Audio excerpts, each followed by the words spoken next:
versus Felt.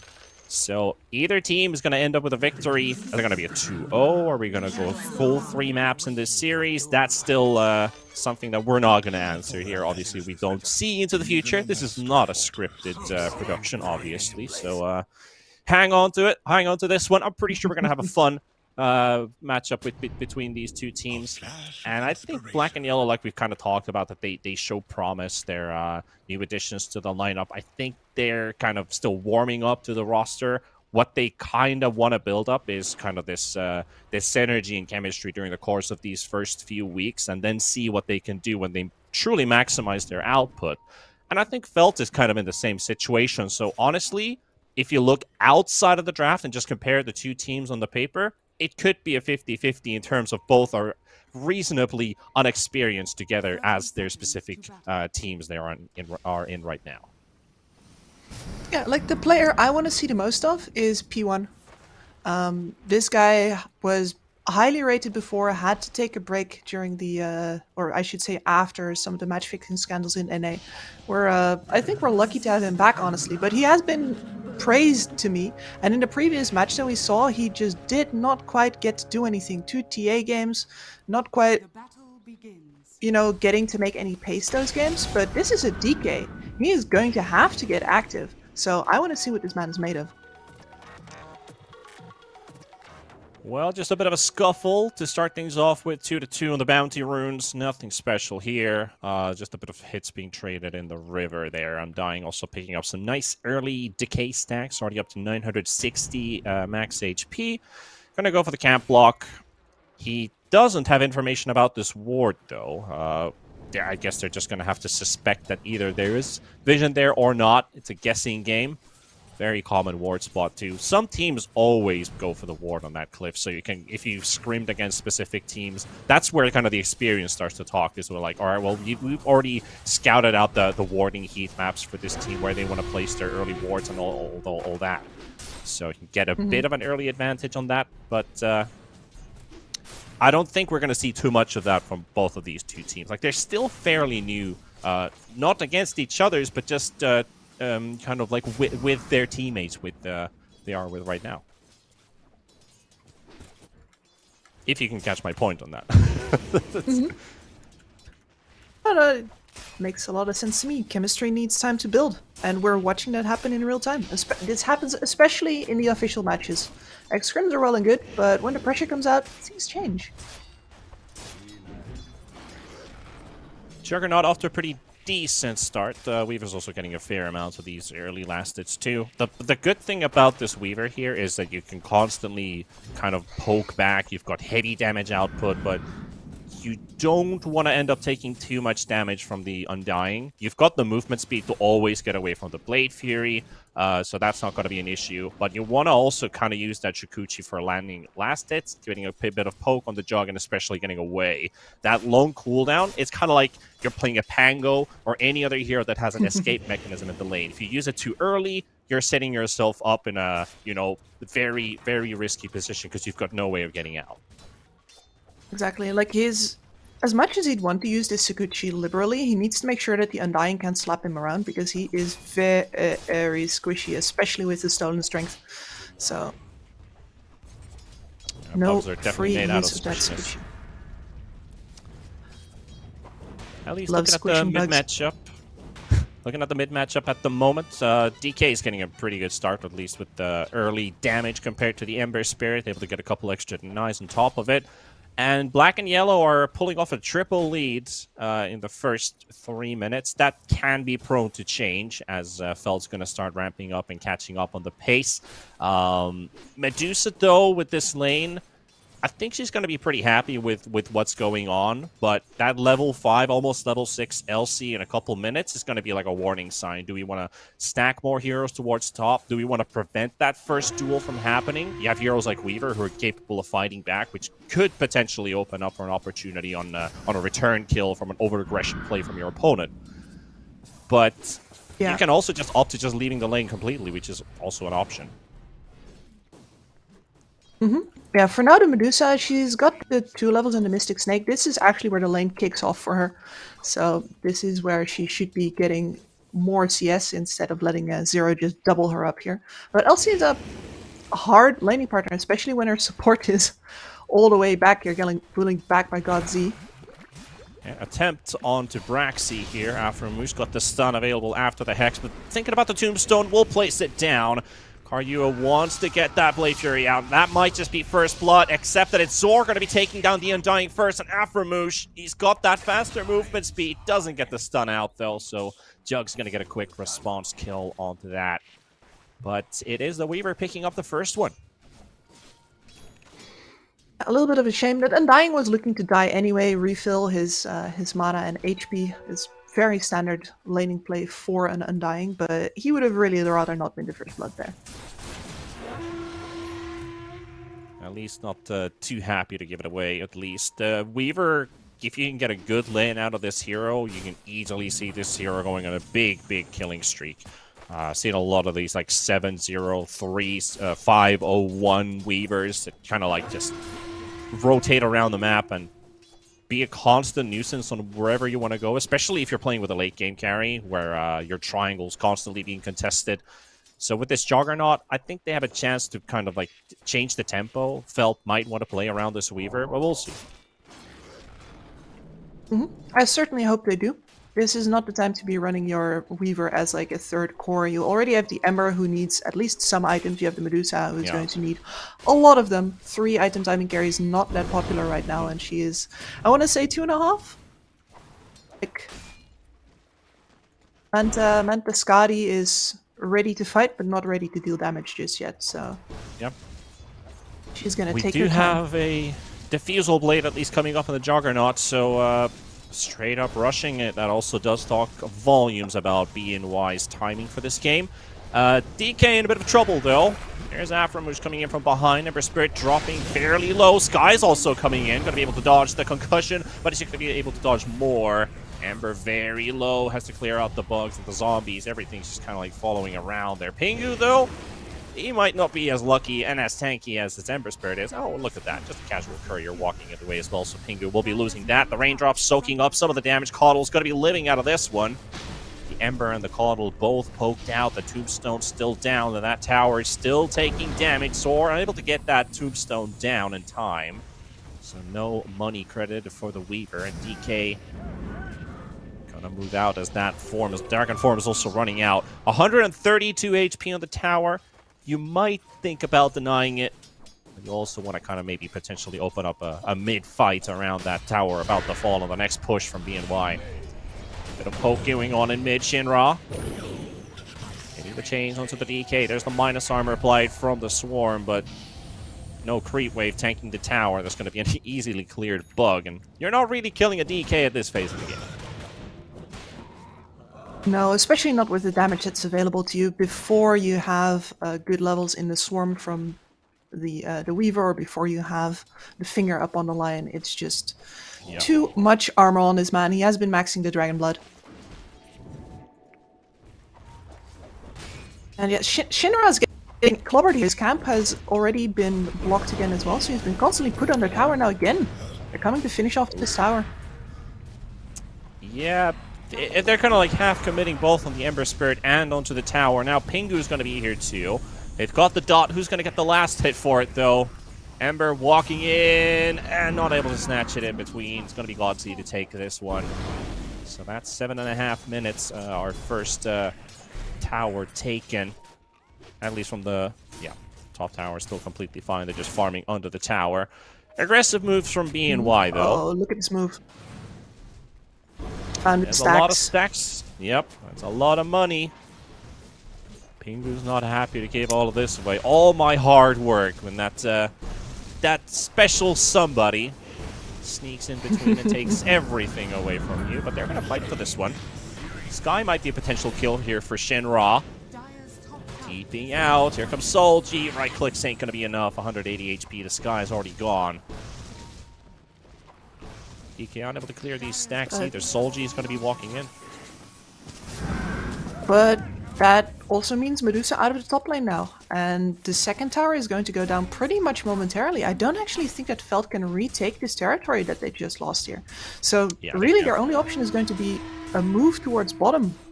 sometime soon to break open this tower. Dire's top tower is under attack. Yeah, very true. That's something that Felt is going to have to kind of go through in their comms. Like, how much do we put towards this tower? That's a level 7 LC who could potentially kill either of these supports. Look at how tanky this guy is. Zero, no hoots given.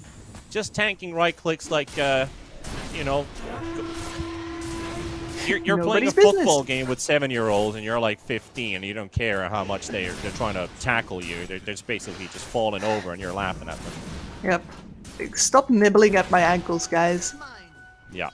It's this double heal here as well. Without good burst damage, it's you can see them retreating. These supports are like, what do we even do here? If anybody else comes in, we're toast. And you know what? People are coming in.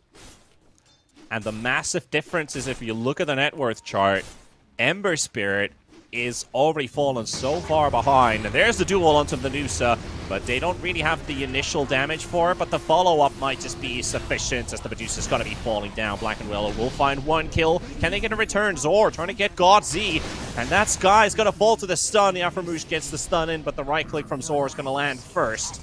Going to be a 1-for-1 trade. Not happy with this one. Felt at least able to get something out of it. Losing their Medusa, the most important hero taken out by Black and Yellow. I don't think this is good though. Now the Juggernaut is getting an absolutely free time on the bottom lane. You were supposed to move towards bottom now. You need to break that open because that top tower is gone. Now your Weaver is top as well. This is the only guy who can make moves right now. Your Ember is firmly in the dumpster. Really only his toes sticking out. So the Weaver has to do all the heavy lifting here.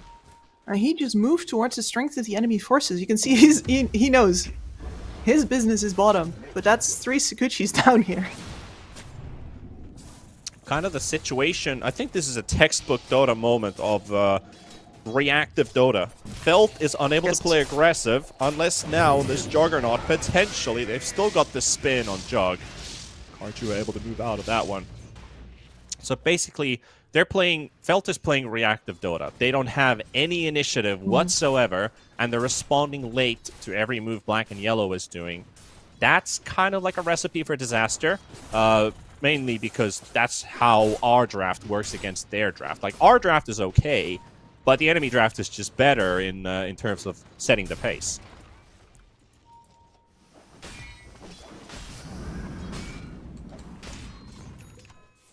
Pingu's going to have to park in front of the tier 2 tower. This Caudle is going to be constantly pushing out the waves, getting some early XP, a bit of farm. They are teleporting towards bottom, though. An attempt onto the Juggernaut, who has a ready defusal blade, by the way. 4 versus 2. We're going to see some more backup from Black and Yellow, because this might be our first proper fight. Braxy hiding in the trees. Zor's going to be in the front. Tombstone and the form also used by the Undying. Now we're going to have to break this bottom tower. They're just not letting them do anything. Shenra, TP's top. He's got his Remnant down in the bot lane. So Felt just basically sent 4 heroes bottom. And, well, they did force out the Undying ulti. From the side, Zero looking for the wraparound. There's a stun available for P1. Not even needed here. And Lions.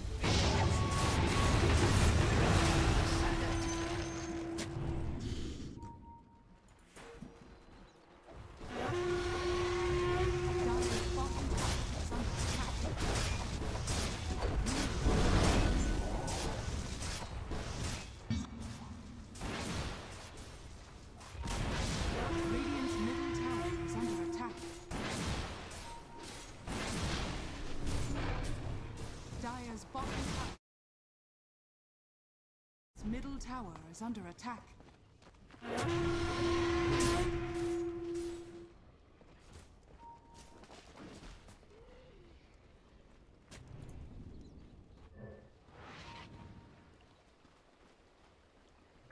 Radiant's middle tower is under attack.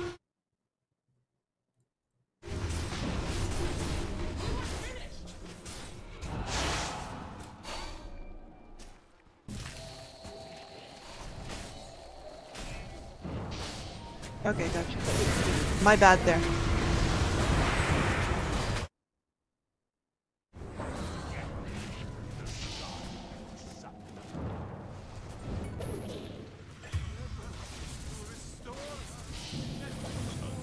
Dire's top tower is under attack. All right, let's see if that does the trick.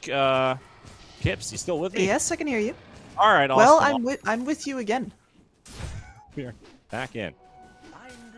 So I'm not sure how much of my my monologue was missed out of that, but I'm pretty sure we didn't miss out on anything important here. Right now, we did saw a quick team fight, a quick brawl going on with Black and Yellow and Felt actually getting a huge amount of kills. One for Solji, one for Aframooch, one for Shin Ra, and that basically puts our net worth back to a high situation. So all the bad stuff I've said about Felt.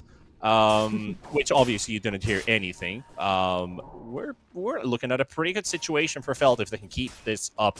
Black and Yellow, though, they're not going to let go of this tempo.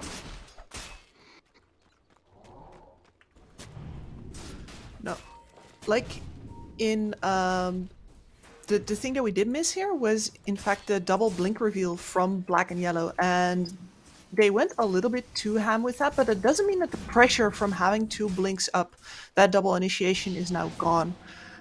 Radiant's top tower is And under attack. this situation where Felt is going to lose terrain to Black and Yellow unless they get any towers down at all is going to persist until they break through somewhere. And Black and Yellow is not very likely to let this go at all. They've got creep waves basically on 2 towers again already. And Black and Yellow going for a 3-man smoke, too. And there's a couple heroes around the area. Both supports, Pingu, Aframooch. Gotta be careful. Zero's got that blink ready. He sees the Cuddle Horses run in, but they have another target on their sights. It's gonna be the Medusa with a Mystic Flare topped on that. And this Medusa is gonna be history, even if it's not a dual victor. Wait for it. It's actually not gonna lead into a straight-up kill unless that Flare is gonna do enough damage. I don't think it will. Even gets a bit of chakra magic from the Caudal, so that's going to soak up some of that extra damage. So, no dual victory, no kill. This one, Maybe then. this one, though. Let's just go for round number 2. Aframooch, spin to win. Yeah, that's Now a lion versus... Oh, the Omni Interface Slash problem. as well, but it's going to be jumping on the dragons, though. And there's the Diffusal Blade to Caudal getting sliced and crit to the face. They got the stun of the Ember Spirit as well. Shinra. And Shinra is going to fall as well. Make it 3. Felt might even lose 4 as Zor gets the time lapse out just in time. We were able to move out of this one, but now Black and Yellow really finds an escalating situation. Medusa forced out, and then finding you could almost say, a chain of kills. Yep. This Ember Spirit clearly is not feeling good in this match. He goes in there completely underestimating the fact that if he gets stunned at all, he's going to lose all of his mana to the Diffu, and boom, no more escape for you. Yeah, if you look at the replay too, you see some heavy damage being applied there, but the unable to finish off the Weaver. Though that is a pretty drastic situation for Felt, because they just got a very big fight in their triangle, getting 3 kills for themselves, and now they just gave 3 more away. And Black and Yellow back on the driver's seat. Not that they ever actually gave it away at any point for Felt, but that was kind of like a moment. You could almost literally use LC here with a moment of courage, technically, because for Felt, it was an encouraging moment to get back in, and then they gave it away again. But now they're going to look for the Juggernaut. They've got the Hex to stun, and the Finger's going to be there as well. They might look for more. Duel onto the Weaver with a Mystic Flare on top. They're going to be finding 1. Can they find more? 0, forcing Shinra and Aframooch away. They're waiting for their cooldowns to come back up. But now with the lack of the Weaver, that's going to be some damage missing, despite the control available for Felt. So they're just going to suffice with this one. Big catch for Felt. And, well, at least Black and Yellow's not left completely empty-handed. Losing your Jug at this point, it does sting a bit, but it's not a catastrophic moment yet.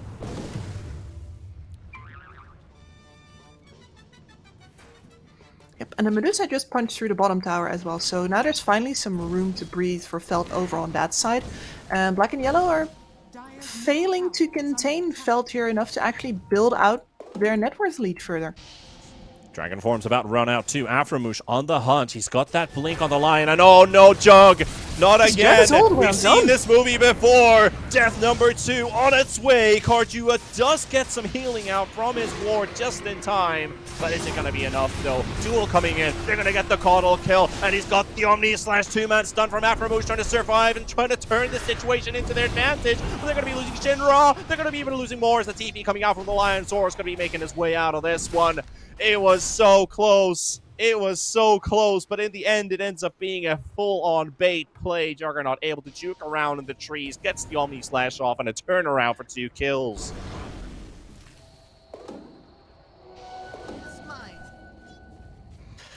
That was completely unintended, by the way. The DK already blinked away from the Juggernaut just about 2 seconds before he got caught, so the entirety of Black and Yellow had to make a 180 there and run back in, and they're only just about in time. So, bait, yeah, but certainly not intentional. That means Black and Yellow is going to be looking at Roshan. Very optimistic too, but they do have a very tanky DK to go in front. And Felt, they don't have the ultis to fight this one. Lion also with that level 1 finger. That's what, a 160 second cooldown even. That's almost 3 minutes. So they don't even have the burst damage required to quickly go for a sneak peek at Roche and hopefully interrupt or even get a kill. So they're just going to let this one go for Black and Yellow. They probably know they're in the pit.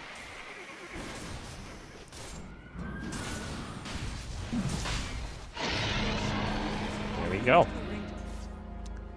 Aegis picked up for Cardua as we're heading over And to their the itemization 20-minute mark. Yeah. Felt right now is really not interested in fighting. They're working on 2 Lincoln Spheres right now. So, really itemizing against the Blink Jewel.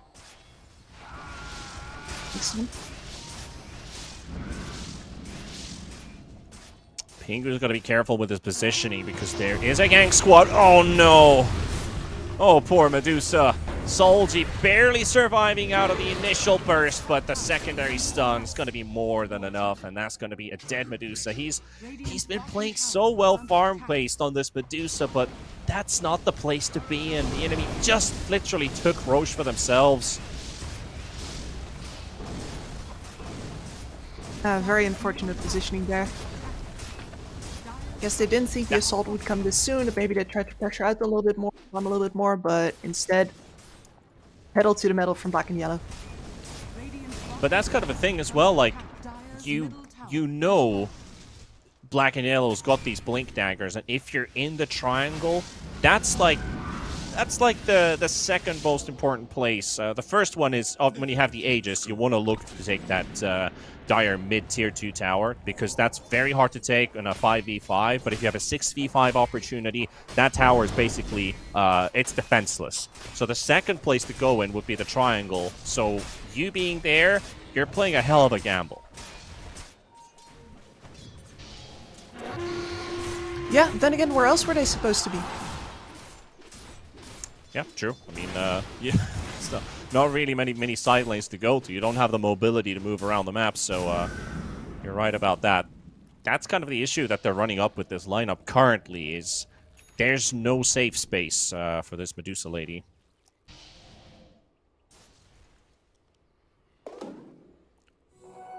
We're going to be seeing that in terms of net worth numbers too, because Black and Yellow's cores are catching up. Ember has done a decent job of still sticking in the game. Shenra, you mentioned earlier, he's probably not enjoying his game.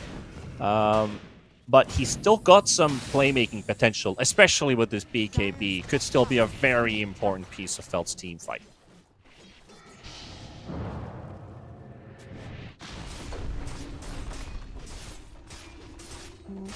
I still can't touch this mid tower. Has I want to say a dire sign.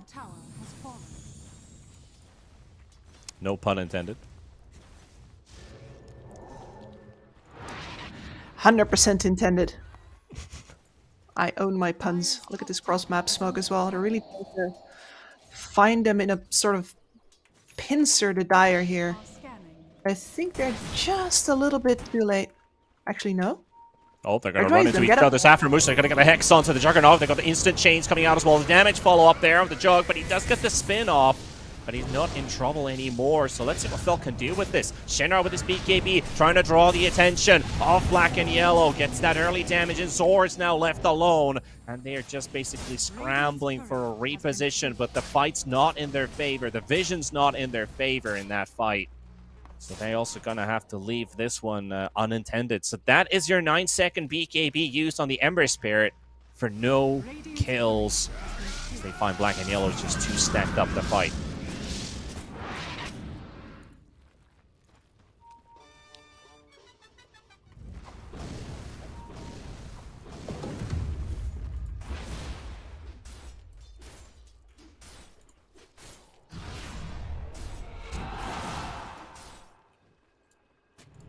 So yeah, with that replay over that fight, basically like what they had the idea, they had the proper idea for it basically, to just kind of isolate Black and Yellow's heroes for a moment, try and catch on top of them, but then they saw there's way too many targets and they went in one by one. So I think somebody's saying, I don't want to fight, the others are They're going to saying, lose all of their outer towers now, and you can see there that's really damage problems of this dire lineup versus something like a DK. Even the Undying there are just too tough to take down. They can't take down Juggernaut either. So we go into the replay here. Look at this. This Ember is just chasing, looking for anybody that he can kill easily. The Weaver is coming in. Radiant's top tower has fallen.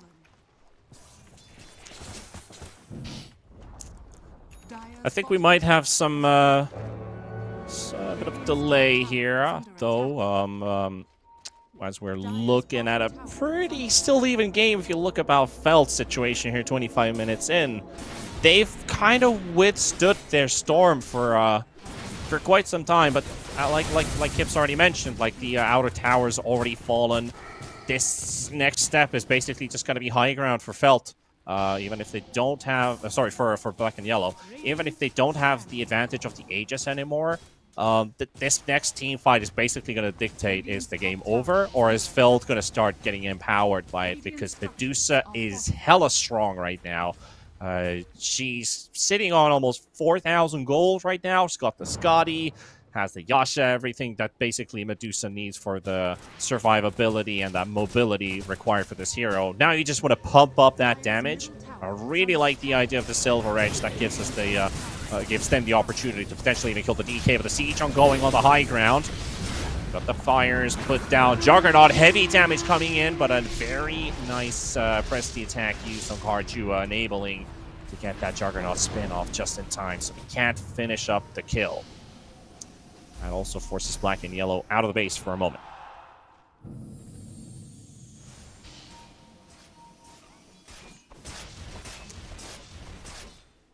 Looking at a Scotty for the Juggernaut. Basher almost coming up soon.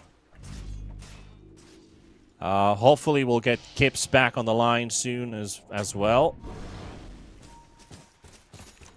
Because this next one might just be a potential jump on Solji, but now he actually reveals the Shadow Blade there. He goes invis, and Solji doesn't get the damage out onto the DK, able to blink out just in time. That is also a 9-second BKB.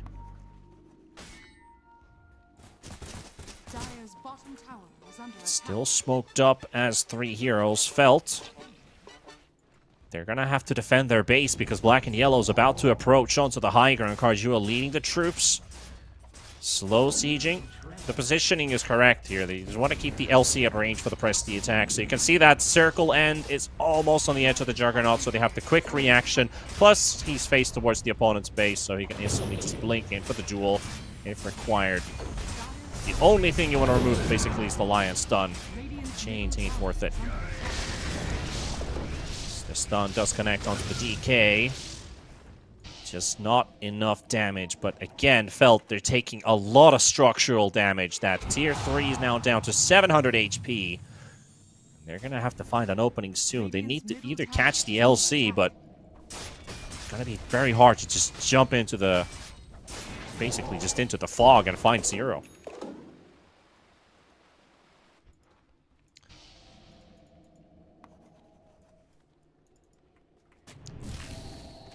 Zor Gonna try and push the mid wave, but LC is gonna be right there, and that's a duel opportunity. Time lapse though. He's aware that there's going to be trouble ahead. They also reveal the ward location. Here's going to be Medusa going in. Braxley's going to take a hell of amount of damage and going to be taken down. They got the Juggernaut Hex top of the duel coming out as well onto the Lion. Afterwards is going to be falling in this one. And there's going to be an instant buyback from the Lion as well. So they're going to be chasing Karjua with the jump coming in from Shinra. That BKB has been used, so they need to commit now. Zero taking heavy damage, but able to keep himself on the move with the spider legs, but move back in with the blinding light from Pingu. And Godsey, he's going to be silencing up the Ember Spirit, but where's the damage? The stun onto the backline. Aframu's looking at a dieback. Mystic Flare's gonna be there. They're gonna be getting this one. Karjua on the run. Braxy, he's also very low on the Undying, trying to keep himself alive for a little bit longer. And here comes the Omni Slash connecting on both Shinra and onto the Medusa. Medusa running out of mana, and that's gonna be Solji in big trouble. Able to take down P1, but Solji's turning it around. They're gonna be getting more out of this one. Zero's down 2. Braxy running away, and Karjua, he's got his heal out, but Zor is relentlessly chasing this all the way to the end. The Silence is going to be connecting, and Death Weaver is going to be coming out of that Shikuchi in just a second, but he's going to be man-fighting against God C and forcing this guy away. Solji gets the break on the Undying. Braxy about to fall. Karjua with a manly fight at the end. This Juggernaut's going to be isolated with Braxy falling, God C falling. Karjua dies. Felt is going to take this one. And they're 9,000 gold ahead as they take the tier 1 finally from the mid lane as well.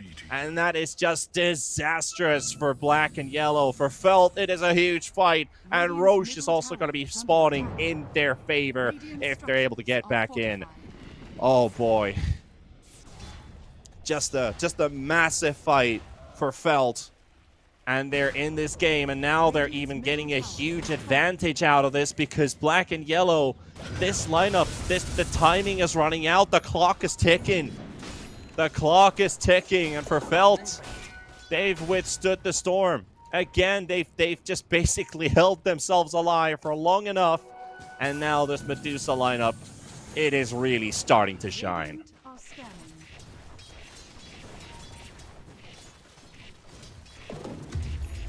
30 minutes and 30 seconds in. Felt 12,000 gold ahead. Might as well take a quick look at these graphs as well. You can see a massive drastic change. That is a water slide. Straight out of the water park into the Dota field. I hear some crackling. That might be Kips returning back on the field as that Roche is going to be going down. Aegis taken, shard secured. Karjua forcing himself in the front. The Blade Fury has been used, and that's going to be his only tool of getting out. There's the Zero going in with the jump on Pingu, but Aframuch is going to be alive out of this one, and this Lion might be playing a huge role in the next initiation. But does he go in? He's got his blink available. Ember Spirit isolated. Ember down. BKB Lincolns both used in that one, and for Felt, they lose 2 heroes despite getting the Aegis onto the Medusa.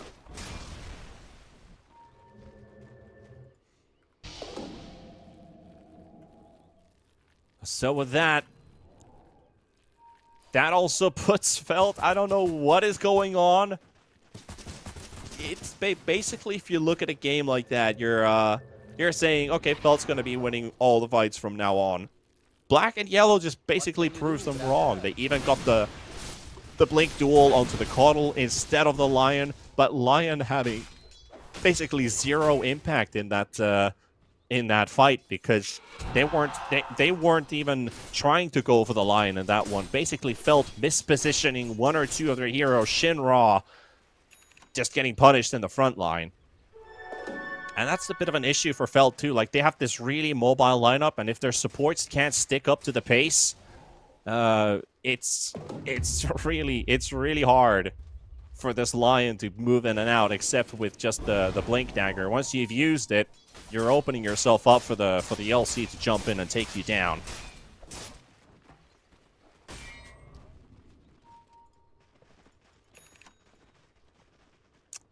Upgraded Tranquil Boots, the Boots of Bearing for the Coddle, as he's already finished off the drums quite some time ago. So that's going to be interesting to see the upgraded boots coming out from the Coddle. I think Coddle's one of the better heroes to also have this item. I'm pretty sure Kips is the better one to talk about that, but I think we might have lost her. She's probably here in spirit. She's not completely gone, though. We have encountered some tech probs, but I'm trying my best here.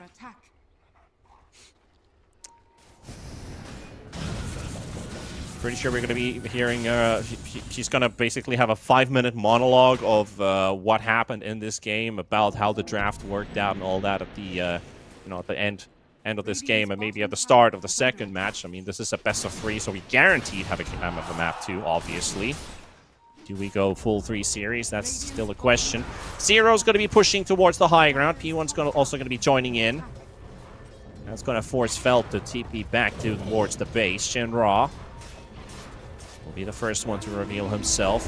LC going in. Zero almost catching Pingu. Aframoosh goes for the blink out as well. And LC, has he overextended? There's the Medusa Gaze coming out. The slows, the roots. LC gonna fall. And the TPs from Black and Yellow. They're trying to get themselves away. And they will. They only lose 0 out of this engagement. And an instant 5-man smoke as well. If we look at their vision, they do see into the triangle if somebody shows themselves here, but for Black and Yellow, they're running blind. This DK might just be caught. Aframoosh coming in from the side. Zor's going to be with him as well. There we go with the Aether Lens with the Blink Dagger. DK, they found him. They've got the Hex. The Silence comes out from Godsey. Can't get the second stun out, but there's no BKB to save this DK today. And he's going to be running in trouble as there's 5 heroes surrounding him. He's down. 2-man stun from Aframoosh. Going to be landing on both Braxy and Karju, but he's going to get the spin out just in time.